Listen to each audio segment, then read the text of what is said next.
నమస్తే, నేను Ashok. Welcome to ప్రయా చైతన్యం. ఏపీలో కూటమి పాలనకి సంబంధించి ఏడాది పూర్తయినటువంటి నేపథ్యంలో చాలా సర్వే సంస్థలు రిపోర్టులు ఇస్తూ ఉన్నాయి. కూటమికి సంబంధించి పర్సంటేజ్ ఎలా ఉంది, ప్రజలు కూటమి పాలన ఎలా ఆలోచిస్తున్నారనేటువంటి ఒక రిపోర్ట్స్ కూడా చాలా సర్వే సంస్థలు ఇచ్చాయి. గతంలో కేకే సర్వే లాంటి అథెంటిక్ సర్వే ఎన్ని స్థానాలతో విజయం సాధిస్తుందంటూ కూడా చెప్తూ వచ్చారు. ఆ తర్వాత ఆ సర్వేకి ఒక ప్రియారిటీ అంటూ వచ్చింది. అయితే ఇప్పుడు కూటమి పాలనకు సంబంధించి ఇచ్చినటువంటి సర్వే రిపోర్ట్లో కూటమికి కొంత ఎదురు దెబ్బ కరిగే పరిణామాలు కనిపిస్తున్నాయంటూ కూడా చర్చనీయాంశంగా మారుతుంది. కూటమికి కొంత వ్యతిరేక గాలి వీస్తుందంటూ కూడా చెప్తున్నారు. దాంతోపాటు జగన్మోహన్ రెడ్డికి సంబంధించిన వైసీపీ పార్టీ క్రేజ్ పెరుగుతుంది. జనాలు కొన్ని విషయాల్లో, కొన్ని అంశాల్లో జగన్మోహన్ రెడ్డిని ఇంకా గుర్తు చేసుకుంటూ ఉన్నారు. ఆ పథకాలకు సంబంధించి కావచ్చు, వాలంటీర్ వ్యవస్థ అంటారా, సచివాలయానికి సంబంధించి అంటారా, ఇవన్నీ చూస్తున్నప్పుడు ఇంకా జగన్మోహన్ రెడ్డి ప్రజల్లో గుర్తుంటున్నారంటూ కూడా మాట్లాడుతూ వస్తున్నారు. ఏపీ రాజకీయాల గురించి, అలాగే లిక్కర్ కేసుకు సంబంధించిన పరిణామాల గురించి ఈరోజు ఇంటర్వ్యూలో మాట్లాడదాం. ఇంటర్వ్యూలో నాతో పాటు పార్టిసిపేట్ చేస్తున్నారు అనలిస్ట్ కేఎస్ ప్రసాద్ గారు. ప్రసాద్ గారు నమస్తే. నమస్తే అండి.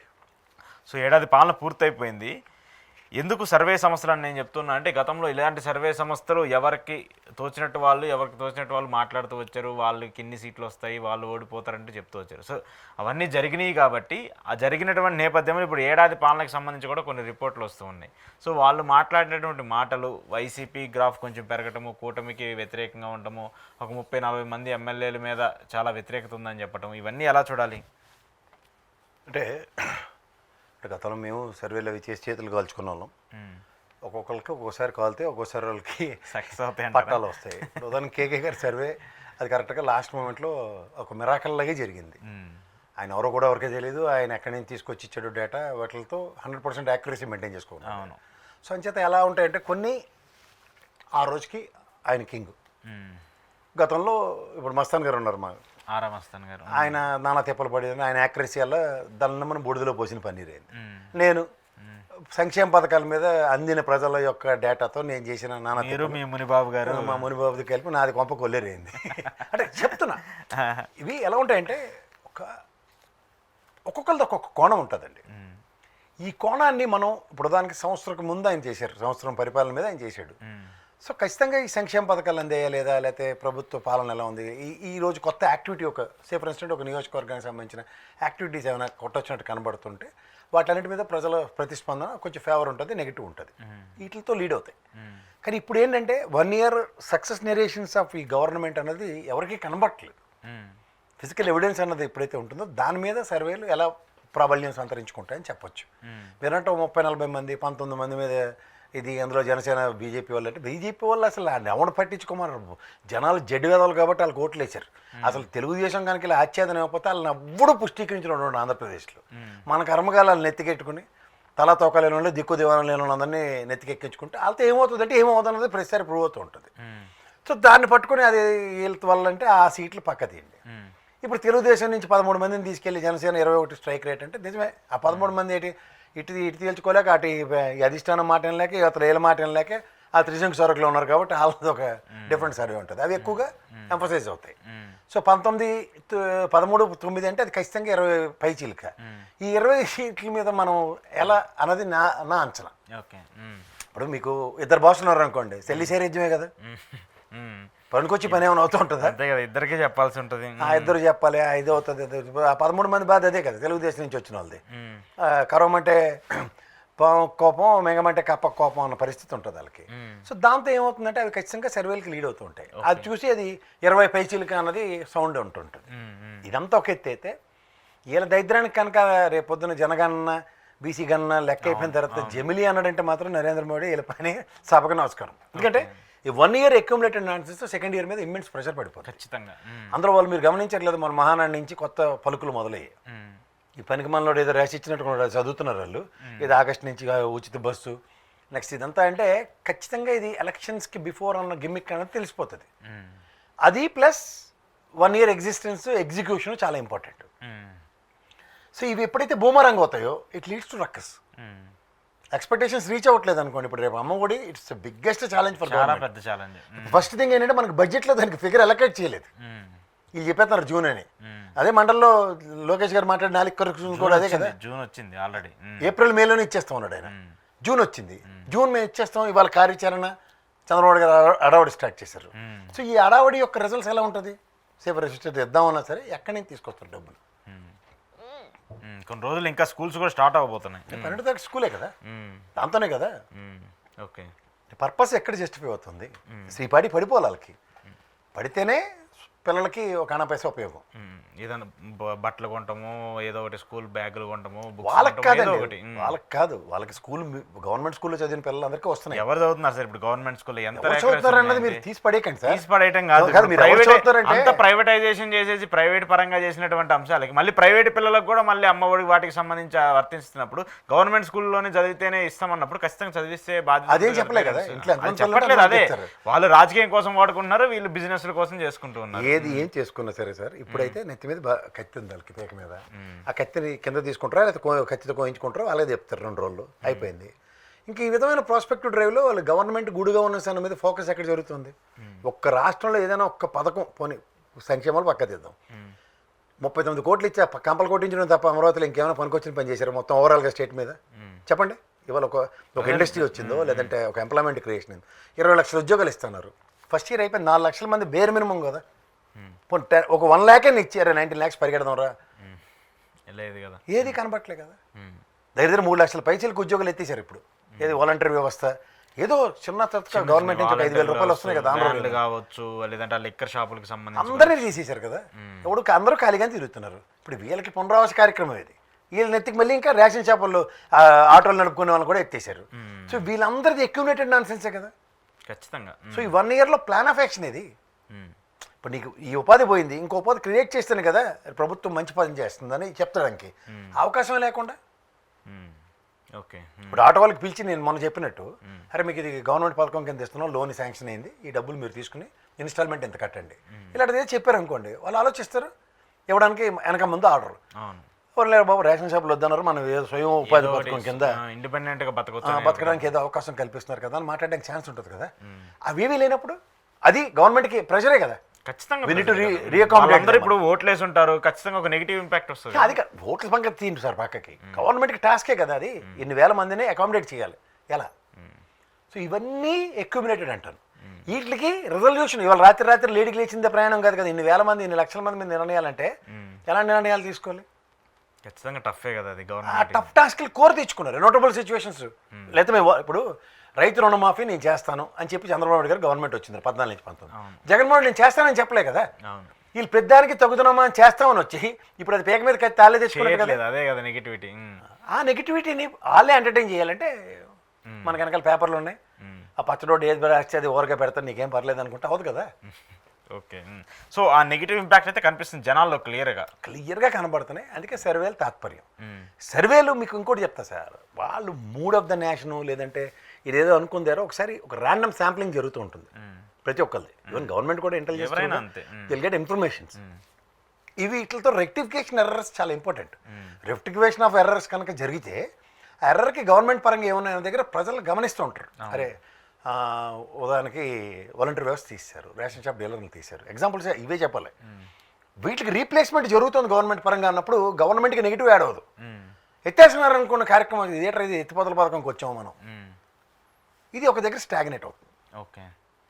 మీ ఉద్యోగం పోయింది, మీరు ఇంట్లో ఏం చెప్తారు, చాలా ఇబ్బందిగా ఉంది, చాలా కష్టంగా. ఇది ఒక 5-6 ప్రభావితం చేస్తుంటారు. ఖచ్చితంగా ఉంటుంది కదా. 5-6 దాకా మా పరిస్థితి బాగుందిరా, వాళ్ళు చూడు ఎలా అయిపోయారు, ఆ బాబుకి ఉద్యోగం పోయిందట అన్నది యాడెడ్ అక్యుములేషన్. యాడెడ్ అక్యుములేషన్ ఒకసారి స్టార్ట్ అయితే తాగదు, ఆ నెగిటివ్ ఇంపాక్ట్ ఎక్కువ. అదే ప్రతి కూడా అన్వయించుకొని వస్తూ ఉంటారు. రేపు పొద్దున మావాడికి ఏమొస్తుందో, వీడికి సచివాలయ ఉద్యోగం వచ్చిందంటే ఈయన ఆల్రెడీ వాళ్ళు అక్కడెక్కడికో డిపార్ట్మెంట్కి వేసారు, అక్కడ కింద మీద పడుతున్నాడు, పొరపాటును తీసేస్తే అనవసరం డిస్కషన్ నెగిటివ్. వాలంటీర్లు తీసేశారు కదా, సచివాలయ ఉద్యోగం కూడా తీసేస్తారు, భయం ఉంటుంది కదా, ఆ భయం అవన్నీ పెరుగుతుంటాయి. ఈ పెరిగిన దానికి ఎక్కడికి, ఇదంతా ప్రభుత్వం మీద కదా. ఖచ్చితంగా అది దాన్ని నోటిఫై చేయాలి. ఆ నోటిఫై చేయడానికి వీళ్ళ దగ్గర సమాయత్తమే లేరు. ఎక్కడికక్కడ పెద్దానికి ఆవ్యాసంలో ఏదైనా జగన్మోహన్ రెడ్డి, మా అంబేద్కర్ గారు ఇలా విగ్రహం చూపించారే బాబు దేశాన్ని ఇలా ముందుకు నడిపించారు అంటే, వీళ్ళు అంబేద్కర్ గారి బదులు జగన్మోహన్ రెడ్డి విగ్రహం పెట్టుకున్నారు. అంతే కూటమి వాళ్ళు ఇలా చూపిస్తున్నారు ఆయన పక్కన, ఏటైనా సరే జగన్మోహన్ రెడ్డి ఈ నుంచే ఏటా నీకు ఇప్పుడు చేయగలిగిందంటే జగన్మోహన్ రెడ్డి అప్పుడు ఎక్కడో అగ్గిపెట్టి వెళ్ళిపోయాడు. అగ్గిపెట్టి చూస్తుండగానే నాకు ఈ ఐఏఎస్ ఆఫీసరు జగన్మోహన్ రెడ్డి తాలూకా అని అనిపిస్తుంది. చేయి కాలితే నేను కాస్తారని చెప్తున్నాడు కానీ అనగానే ఈ మావాడు వాడు పులియర్కి వెళ్ళిపోతాడు పౌడర్ డబ్బాడు. ఇది ఇప్పటికీ ఆగట్లేదండి, రావణ కాస్ట్లాగా వెళ్ళిపోతున్నాడు. ఆడ కథలకు అలవాటు పడిపోయారు.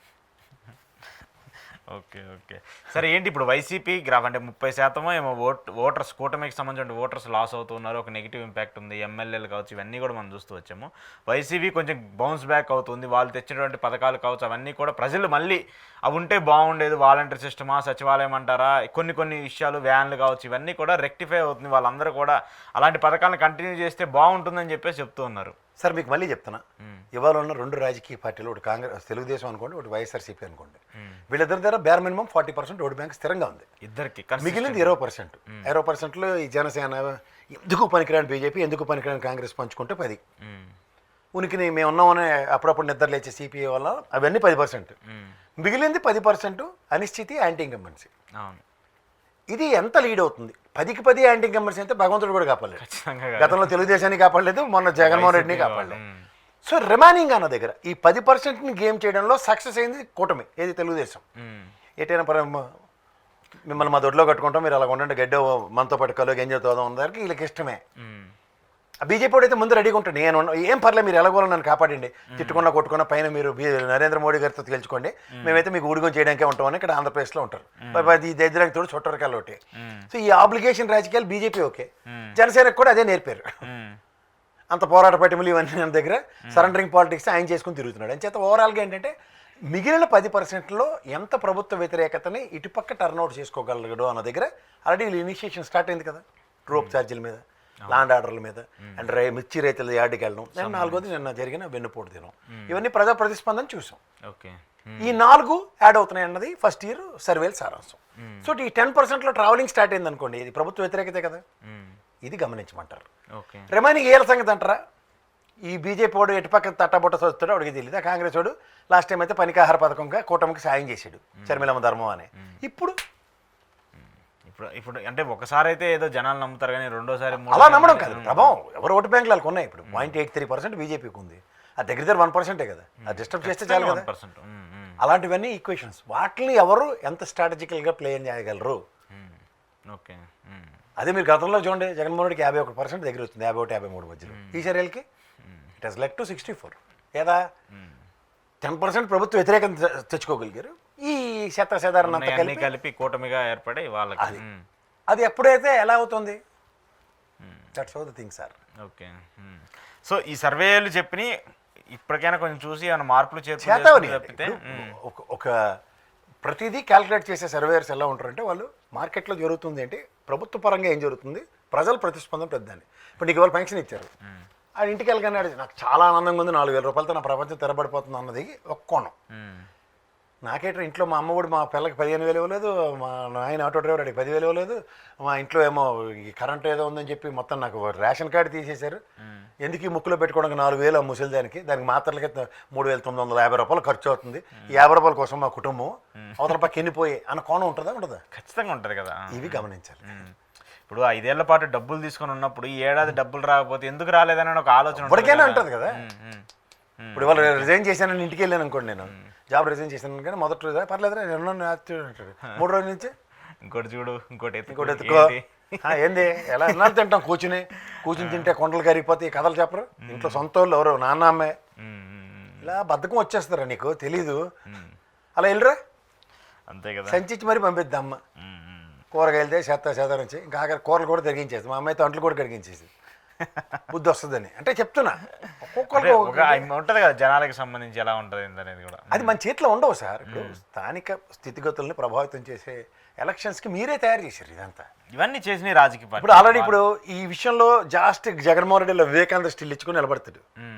ఎవరు మీకు ఏడు చెప్పినాను రా, ఏడు జరిగిందో ఒకసారి చూసుకోండి అనగానే ఏమవుతుంది, అవునన్నా నువ్వు చెప్పింది నిజమే, మరి వీళ్ళు చెప్పినవి నిజం నిలకడ మీద తీసినాడు, అబద్ధాలు రెడీ మాట్లాడిన తెచ్చాదలపై ఇంకోసారి నేను 10,000 పెన్షన్ ఇస్తాను, మీకు రైతులకి అయితే ఇలా కాలువ తవ్విస్తే నీళ్ళు వచ్చేస్తే బసకచర్లు చెప్పాను, అదంతా ఇలా టర్నింగ్లు తిప్పేసాను, ఉత్తమ్ కుమార్ రెడ్డికి అయితే ఏంటి తెలియదు నేను చెప్పేసిన వినేశాడని చెప్పుకొని వచ్చారు అనుకోండి. అలా కాదు కానీ ఇంకో మాట చూడంటారు లాస్ట్కి. ఏమో రేపు ఎలక్షన్స్ సంబంధించి ఆ 4,000 ఎంత అవుతాయో లేదంటే ఆ 15,000 మీరు ఎంతైనా సరే సార్, మీకు మళ్ళీ చెప్తున్నాను, బంగారు బాతుగుడ్డు కథ ప్రజలు అందరూ చదువుకుని ఈసారి చూశారు. అదే గుడ్డు పెడుతుంది ప్రభుత్వం, అదే ఏంటి నవరత్నాల తిరుగు వస్తున్నాయి, వీళ్ళు కూడా అవే అంటారు, ఎక్కడికి వెళ్తారు వీళ్ళు అనుకున్నారు. ఈ రేటు రాను రే మీరు ఎర్రోళ్ళు రా, ఈ బంగారు బాతుని కనుక కోసి లోపల గుడ్లతో నేను సంపద సృష్టిస్తాను, మిమ్మల్ని ఎలగబెట్టేస్తానని కోసేసారు. కోసిన రోజు బిర్యానీ తిన్నారు, బాతులు నెక్స్ట్ డే లేవు, నుంచి గుడ్లు వెచ్చటి లేవు. ఆడుకుంటున్నారు. అదే ఇప్పుడు బాతులు లేవు, గుడ్లు లేవు, రెండు బాతు లేకుండా. పోయింది, గుడ్లు వెళ్ళిపోయి. అరే ఆ గుడ్డు ఒకటైనా ఉండేది కదా, అదేంటి మీ ముందే కదా బాతుని కోసానని వాళ్ళు చెప్తుండే. అరే అదేట్రా బాబు నిన్నోడు కోయమన్నాడని అడిగినోడు లేడు. సరే సరే అయితే సరే, ఇంకొక ఇంపార్టెంట్ ఇష్యూ, ఈ లిక్కర్ కేసుకు సంబంధించి చాలా అరెస్టులు జరిగి మనం చాలా మాట్లాడుకుంటున్నాం. ఇటీవల క్యాబినెట్ సమావేశం జరిగినప్పుడు కొంతమంది మంత్రులు కావచ్చు, నేతలందరూ కూడా ఏంటి జగన్మోహన్ రెడ్డి గారు అరెస్ట్ ఎప్పుడు ఉంటుందని చెప్పేసి చంద్రబాబు నాయుడు గారిని అడిగినట్టు, ఆయన ఇక ఇప్పుడు దానికి పూర్తి ఆధారాలు లేకుండా, పూర్తి డేటా లేకుండా అరెస్ట్ చేయడం అసాధ్యం, ఏదో మన మీద కక్ష సాధింపు చర్యలు తీసుకున్నారు కాబట్టి మనం తీసుకోవడం మంచిది కాదు అంటూ కూడా ఆయన చెప్పారని చెప్పేసి మీడియా ఛానల్లో కొన్ని ప్రచారాలు చేస్తున్నాయి కొన్ని పత్రికలు. నిజంగా ఆయన అలా అనుంటారా? అలా అనుంటే ఎందుకు ఆ రియాక్షన్ ఏంటి? అలా కిరసనాలు కొట్టడికి వాడు ఉన్నాడు. భరత వంశాన్ని ఉద్ధరించిన మహానుభావుడు ఉన్నాడు, మనకి ఆదర్శ పురుషుడు. ఆ ఆది పురుషుడు ప్రవచనాలు ఉంటాయి, తాడిని తన్నివాడు ఉంటాడు, తలదన్నివాడు ఉంటాడు. డైరెక్ట్ ఇంకా చంద్రబాబు నాయుడు గారితో డైరెక్ట్ 1-to-1 అన్నట్టుగా మాట్లాడేసి రాసేస్తుంటాడు. ఇలా అన్నారు, ఇలా అన్నారని. తీరా చూస్తే నువ్వు మళ్ళీ కెమెరా ఆడబెట్టారా, క్యాబినెట్ సమావేశం లాప్ట్ అవుతుంటే నా ఎన్పిఆర్ మినిస్టర్ పాదసారథి గారు వచ్చామని చెప్పారు మీకు? లేదు కదా. వీడికి మాత్రం చెప్తారు, ఎందుకంటే ఇటు భరత వంశ మూల పురుషుడు కదా. సరే వాళ్ళు ఓకే, ఎందుకు చంద్రబాబు నాయుడు గారు అలా వీడికే ఎందుకు వస్తుంది దిక్కుమాల ఇన్ఫర్మేషన్లు? లిక్కర్ స్కామ్ను దేంతో కంపేర్ చేస్తుంటారు? స్కిల్ డెవలప్మెంట్ దాంతో. స్కిల్ డెవలప్మెంట్ బోర్డు కాన్స్టిట్యూట్ అవ్వకమునుపు చంద్రబాబు నాయుడు గారు చీఫ్ మినిస్టర్ డిస్కషన్తో చేసిన పని. జిఎస్టీ కౌన్సిల్ పూణే పట్టుకుంది పిలక, తర్వాత ఐటీ నోటీసులు ఇచ్చింది, దాని పర్యవసనంలో ఈడీ ఎంక్రోచ్ అయ్యి ఆస్తులు జప్తు చేసింది. దాని కాన్సిక్వెన్సెస్లో చంద్రబాబు నాయుడు గారిని అరెస్ట్ చేశారు. దానికి తోడు మా లోద్రా వచ్చాడు ప్రణాళిక తెగించి 17 years వర్తించదు, అంతేకాని ఈ కేసుకి చంద్రబాబుకి సంబంధం లేదు, కానీ ఈ కేసులో మేము అవినీతి చేయలేదని మాత్రం వాదించలేదు, మాట్లాడలేదు, అసలు అది ప్రొజెక్ట్ అవ్వలేదు కేసు కదా. ఇప్పుడు ఈయన కేసుకి ఇక్కడ లింక్ చేస్తారు. నా సీఎం ఆఫీస్ మీ చేతిలో ఉంది కదా, నేను నా ఫైల్ ఏదైనా ఓ సంతకం నేను పెట్టానా, అయితే నా ఏదైనా దీని మీద లెక్కర్ దాని మీద ఏమైనా ఒక నెగోసియేషన్స్ డెలిబరేషన్స్ ఏమైనా ఉంటే ఎస్టాబ్లిష్ చేసి పట్టుకోండి. వీళ్ళు విజయసాయిరెడ్డికి పని పాటలేక తీసేసిన తహసీల్దార్ల ఇంట్లో అనుకోండి, అలా కసిరెడ్డి గారితో పర్సనల్ తగ్గు లేవు అండి, అరే నీకు 100 కోట్లు ఇచ్చాను దాన్ని ఏడు చేసేవారు అన్న దాని మీద మీడియా మాట్లాడితే అనవసరంగా ఈడీ ఇన్వాల్వ్మెంట్ అయింది. వీళ్ళకి అదే కావాలి కదా, ఈడీ వచ్చింది, సిబిఐ వచ్చిందని. ఇది మనకి పచ్చళ్ళోడికిను ఈ కిరసనాలోడికిను పెట్రోల్ బంకోడికి అవకాశం కల్పించడానికి చేసిన ఒక వినూత్న క్రీడ. ఈ దెబ్బకి మా పౌడర్ డబ్బోడైతే అప్పుడు రాసిన విజయసాయిరెడ్డి మీద ప్రవచనాలన్నీ ఆపేశాడు, కడిగిన ముచ్చలో నిలబెట్టేసండి ఇప్పుడు మా సైడ్ బ్రహ్మాండంగాను. అప్పుడు ఇల్లెక్కడ అల్లక్కడ ఇల్లెక్కడ ఆఖరి ప్రభుత్వ ఉద్యోగులతో కూడా ఇష్టం ఉన్న మాట్లాడిన ఉదంతాలు అన్నట్లు ఆ రోజు విజయసాయిరెడ్డి ఇచ్చిన వార్నింగ్ కన్నా ఇప్పుడు నాగిని డ్యాన్స్ వేసేస్తాడు మా పౌడర్ రోడ్ అయితే. సరే అవునండి, ఇప్పుడు ఇవన్నీ ఇప్పుడు మాట్లాడుతూ వీళ్ళ తృప్తికే ఈడీ వచ్చేసింది. న్యాయస్థానం ప్రొసీడింగ్లో ఈ లిక్కర్ కేసుకి సంబంధించిన దాంట్లో అక్షంతలు ఎలా పడుతున్నాయో అందరికీ తెలుసు. వీళ్ళు తృప్తి కోసం రిమాండ్ ఇవ్వండి, ఇంకో 4 రోజులు ఇస్తే దాంట్లో నిజాలు బయటపెడతామంటే అదే ఆవ్యాసం తిరుగుతుంది అక్కడే. కృష్ణారెడ్డి గారు ఎవరు, కృష్ణమోహన్ రెడ్డి ఓఎస్డిఏ, ధనంజయ రెడ్డి మాజీ ఐఏఎస్ఏ మీటింగ్కి వెళ్ళారట, వెళ్ళాము.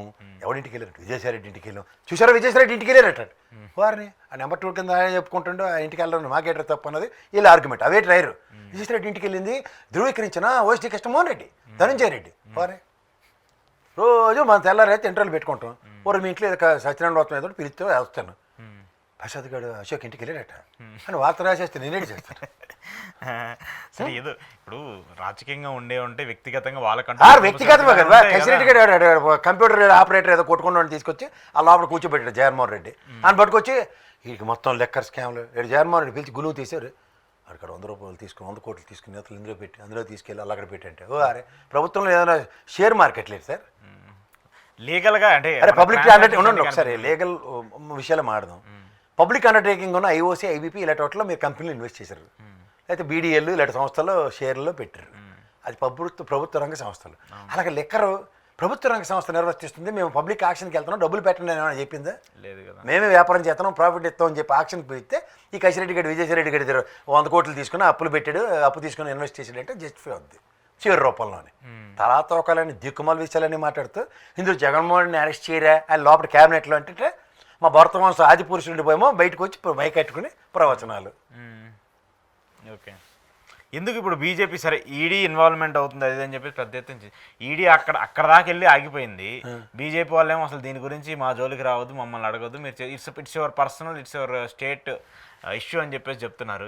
ఎవరికి చెప్పారు? నాకైతే చెప్పలేదు. అంటే వాళ్ళకి ఎవరో వాళ్ళు పెట్టకథలు బ్యాచ్లు వాళ్ళు చెప్పారని చెప్పి ఈడీకి 10,000 మంది ఏంటి చెన్నై చాలా లెక్కర్ స్కామ్ లో లోపలికి వెళ్తే, తమిళనాడులో కావచ్చు, ఛత్తీస్గఢ్లో వెళ్తే ఛత్తీస్గఢ్లో, అవును. రెండిట్లోనూ బడియాలు మన తర్వాత మూడోది ఇక్కడ తల తోక లేకుండా కాలు చేయబడితే అవును. ఢిల్లీదే లాక్కోలేక పీక్కోలేక చేస్తున్నారు. అవును. ఢిల్లీ, ఛత్తీస్గఢ్, ఇప్పటికీ 100 తమిళనాడు. కోట్లు 1000 కోట్లు స్కామ్ అని చెప్పి రూపాయి ఎస్టాబ్లిష్ చేయకపోయింది ఈడీ. రూపాయి ఎస్టాబ్లిష్ చేయవలసిన బాధ్యత ఈడీ మీద ఉంటుంది. ఇప్పుడు money laundering case, money laundering case between Rajakeswara Reddy and Vijayasai Reddy, పిలగలట్టుకున్న ఇద్దరికి దొల్లగొట్టండి అసలు విషయాలు బయటకు వస్తే మిగిలిన విషయాలు దేనికి మాడతారు? ఇందులో ఓజీ కృష్ణమోహన్ రెడ్డి ఎక్కడి నుంచి వచ్చారు, ధనంజయ రెడ్డి ఎక్కడి నుంచి వచ్చారు, వీళ్ళందరూ ఇంట్లో కూర్చొని కోడపాలకు కొనిపోయారు. ఇలా చెన్నైలో సిమెంట్గా మీరు పనిచేసినాడు చార్ట్ అకౌంట్ చెప్పి ఆయన కూడా ఎన్రోల్ చేసేస్తే ఆ ముసలాన్ని పట్టుకొచ్చి ఎంఎన్సీ కంపెనీలు నడుపుకుంటాడు. గోవిందప్ప ఏడు చేస్తారా గోవిందప్ప వచ్చి 4 సార్లు గోవిందా అంటాడు అంతే. ఆయన ఏదో చేశారని చెప్పేసి ఆయన ఏడు చేసేస్తారు. అసలు ప్రభుత్వం నడిపిందిరా బాబు అంటే అవును నడిపింది సార్ అని అలా చెప్తారు. ఓ పక్కన ప్రభుత్వం నడపలేదని చెప్తారంటే పోనీ ప్రభుత్వం నడపలేదని చెప్పరు, ప్రభుత్వం నడిపిందట. ఈ తెలివి తక్కువతనానికి, బుద్ధి జ్ఞానం లేని తనానికి ఈ ససోలను ఎందుకంటున్నానంటే డైరెక్ట్ చెప్తాను, డెలిబరేషన్ ఇస్తున్నా. 1,09 కోట్లు 1,10,000 కోట్లు దగ్గర లెక్కర్లో రెవెన్యూ వచ్చింది సార్ స్టేట్కి. దాంట్లో 95,000 కోట్లు ఫ్రాడ్ జరిగిందంటే కోపం ఎందుకు వస్తుందంటే సార్ మీకు మళ్ళీ చెప్తున్నాను, అలా లీడర్ సినిమా చూడమండి, దిగజారిపోయిన మంత్రులు 20% ఇస్తేనే కానీ చేయమండి, 30% ఇస్తేనే కానీ చేయమంటారు. పోనీ కమిషన్ కూర్చోబడి ఎవడన్నా 10-20%, 90% క్లెయిమ్ చేస్తాడు ఎవడన్నా కమిషన్. అసలు 90% ఉండదు కదా అక్కడ, ప్రభుత్వం చేసేది ఉంటుంది కదా ఖచ్చితంగా. అలాగేదండి, ప్రభుత్వం నిర్వర్తిస్తున్నప్పుడు అబకారీ వ్యవస్థ పర్యవేక్షణలో జరుగుతున్నప్పుడు ఇప్పుడంటే సిగ్గు లేకుండా లంచాలు అడుక్కుంటారు, కమిషన్లు ఎవరు ఎవరించుకుని అక్కడికి వెళ్తున్నారు వాళ్ళు. అప్పుడు రాసమరు ఇది అమ్ముతున్నాను తీసుకెళ్ళి పాతలకి అన్న సామర్థ్యాన్ని ఇస్తే వీళ్ళకి నచ్చదు. జీవితాంతం బానిస బతుకులు బతుకుదాం అన్న దగ్గర అవడేం చేయలేడు సార్. ఒక ట్రాన్స్పరెన్సీని జస్టిఫై చేస్తూ వ్యవస్థ, మీరు ఏ రోజైనా మీరు జర్నలిస్టు పేపర్లో లంచాలకు అలవడబడిన అబ్కారీ వ్యవస్థను ఎక్కడి నుంచి చదివారు మీరు 5 ఏళ్ళలో? లేదు కదా అప్పుడు అంటే ఏదో కల్తీ మద్యం అమ్ముతున్నారు ఇలాంటి ఆరోపణలు వచ్చినాయి తప్పితే దానికి సంబంధించి ఏమీ లేదు. అబ్కారీ వ్యవస్థ రూపాయలు లంచం తీసుకుందని ఎక్కడి నుంచి చదివారా? అంటే ప్రభుత్వం చేస్తున్నప్పుడు ఇంకెక్కడ కనబడుతుంది, ఇప్పుడు చేస్తుంది ప్రభుత్వం కదా, ట్రాన్స్పరెన్సీ అంటారు. అరే అక్కడ అబ్కారీ వ్యవస్థ డబ్బులు పెసకుండా ఇంకా పైవాడు ఎక్కడి నుంచి పిసికేస్తాడు ఒకసారి చెప్పండి డబ్బులు. ఇప్పుడు బెల్ట్ షాపులను కావచ్చు, మద్యం షాపులు కావచ్చు, ప్రైవేట్ వాళ్ళు నడుపుతున్నారు. ఇప్పుడు వాళ్ళు ఏమంటున్నారు, మేము ఎమ్మెల్యే కమిషన్ వాళ్ళు ఇంకోళ్ళు కమిషన్ వాళ్ళు కాబట్టి మేము లంచాలు ఇస్తామని చెప్పేసి డైరెక్ట్గా కనిపిస్తుంది. ఎందుకంటే అది ప్రైవేట్ అయింది, ప్రభుత్వం డైరెక్ట్గా లంచాలు ఎట్లా తీసుకుంటుంది? గోవిందప్ప మీద పెట్టిన తింగర కేసులాగే ఉంటుంది. గోవిందప్ప గేట్ పెట్టారు తెలుసా, పెద్ద పెద్ద లిక్కర్ ప్రోడక్ట్స్ని ఆంధ్రప్రదేశ్కి రాకుండా ఇలా ఆపినందుకు కమిషన్లు తీసుకున్నాడు. ఇప్పుడు ఆపినందుకు కూడా ఎత్తారు మళ్ళీ అన్నమాట. ఇంత తెలివితే అట్లా ఉన్నాయి వీళ్ళకి, చేత వాళ్ళని ఎవరు ఏం చేయలేరు సార్. సరే అయితే సరే, చివరిగా కంక్లూడ్ చేస్తూ ఈ పోలీసుల తీరుకు సంబంధించి గత 4-5 రోజులుగా చాలా పెద్ద గతంలో అవుతూ వచ్చాయి. ఇటీవల అంబటి రాంబాబు గారికి సంబంధించి ఆయన గొడవ పట్టము, పోలీసులు ఒక సిఐ గారు ఆయనకి వాళ్ళిద్దరి మధ్య అంబటి రాంబాబు గారితో ఒక చిన్న విషయం చెప్పండి సార్. ఇప్పుడు మా అయితే సత్తెనపల్లి మీకు గుంటూరు కాబట్టి ఆ పరిసర ప్రాంతాల్లో అంబటి రాంబాబు వెసస్ పోలీస్ అన్నది ఏంటో తెలుస్తుంది. కానీ ఈ బుర్రతక్కువ మేళం రాష్ట్రం అంతా ఎలాంటి దిక్కుమాల న్యూస్ రాశారు తెలుసా, కలెక్టర్ ఆఫీస్లోకి వెళ్ళిపోతుంటేట అడ్డుకున్నారట. ఆయన అడ్డుకుంది ఆయన కొంపకాడ. మీకు అర్థమవుతుందా? నిలువరించడానికి ఒక పద్ధతి ఉంటుంది, అయితే హౌస్ అరెస్ట్ చేయండి. ఇవాళ వైఎస్ఆర్సీపీ లీడర్లందరినీ హౌస్ అరెస్ట్ చేసామంటే అప్పుడు మాట్లాడదు వేరే ఉంటుంది. కానీ అతనికి కలెక్టర్ ఆఫీస్కి మెమరాండం ఇవ్వడానికి సమూహంగా వెళ్తారు సాధారణంగా. ఈవెన్ కమ్యూనిస్ట్ పార్టీ గతంలో సమూహాలకు వెళ్ళి గేట్లోంచి 3, 4, 5 మ్యాక్సిమం వెళ్తారు లోపలికి కలెక్టర్ గారికి విన్నపం ఇవ్వడానికి. వీడు ఎక్కడి నుంచి రాసేస్తాడు పెట్ట కదా అంటే వీడి అబద్ధాలు ఎలా ఉంటాయి చూడండి ఒకసారి. అంబటి రాంబాబు గారు కలెక్టర్ ఆఫీస్ దగ్గర పోలీసులు నీ విధి నిర్వహణలో అంటే గౌరవ ఎస్పీ గారు ఒక పోలీస్ అధికారికి ఎక్కడైనా డ్యూటీ వేస్తాడు, ఆయనకి డిస్క్రిప్షన్ ఉంటుంది. I'm not contradicting that. ఇది ఎక్కడ విడ్డూరం అండి? అంటే ఈ అబద్ధాలని ప్రజలకి తెలియచుకోమండి ఫస్ట్. అరే నిజం ఇదిరా, ఆయన ఇంటికి ఆడ కొంపకాడ అయిపోయినారు అంబటి రాంబాబుకి. అంబటి రాంబాబు కొంపకాడికి కలెక్టర్ ఆఫీస్ గారు 5 రిప్రజెంటేషన్ అవ్వడానికి ఎంత తేడా చూడండి. ఉంటుంది కదా ఖచ్చితంగా. కానీ ఇటీవల ఈ తెనాలికి సంబంధించినటువంటి ఆ ఘటన పైన కూడా చాలామంది మాజీ ఏపీ వెంకటేశ్వరరావు గారు ఆయన కూడా ఒక పోలీసు ఉన్నతాధికారిగా పనిచేసినటువంటి ఆయన కూడా ఖండిస్తూ వచ్చిండ్రు. అది ఖచ్చితంగా మీకు పని చేయడం చేత కాకపోతే 4 గోళ్ల మధ్య మీకు ఎలా శిక్షించాలో చేత కాక బయటకు వచ్చి ఇలా మాట్లాడుతున్నారని ఆయన చాలా సీరియస్గా ఆగ్రహం వ్యక్తం చేస్తూ వచ్చారు. ఏం సార్ ఒక అధికారిగా ఆయనకి తెలుసు కదా ఎలా చేయాలి ఏంటనేది కూడా. స్క్రిప్ట్ మర్చిపోయినట్టుకున్నారు సార్, బాగా చెప్పారు ఆయన. లోపల నిజమైన పోలీసు బయటకు వచ్చినందుకు ధన్యవాదాలు సార్, చాలా బాగా చెప్పారు సార్. స్క్రిప్ట్ మాత్రం మర్చిపోకండి సార్. ఇప్పుడైతే స్క్రిప్ట్ మర్చిపోయారు, నిజాయితీ బయటకు వచ్చింది, ధన్యవాదాలు అంతే. నిజాయితీగా మాట్లాడారు తప్పేమో దండం పెడుతున్నారు కదా, చాలా బాగా మాట్లాడారు సార్, చాలా థ్యాంక్స్. మీలో బయట ఉన్న లోపల ఉన్న పోలీసు బయటకు వచ్చి మాట్లాడినందుకు ధన్యవాదాలు. ఎందుకంటే ఏ పోలీసు ఏ పని చేయకూడదో మీరు చెప్తే మాకు చాలా సంతోషంగా ఉంది. అంతకన్నా ఇంకెట్లేదు. ఎందుకు ఇంకేం రియాక్ట్ అవ్వరా ఆయన ఇంకంతకన్నా అనవసరం. ఎందుకని? అంతే కాబట్టి అందులో పెద్ద కాన్సెప్ట్ ఏం లేదు.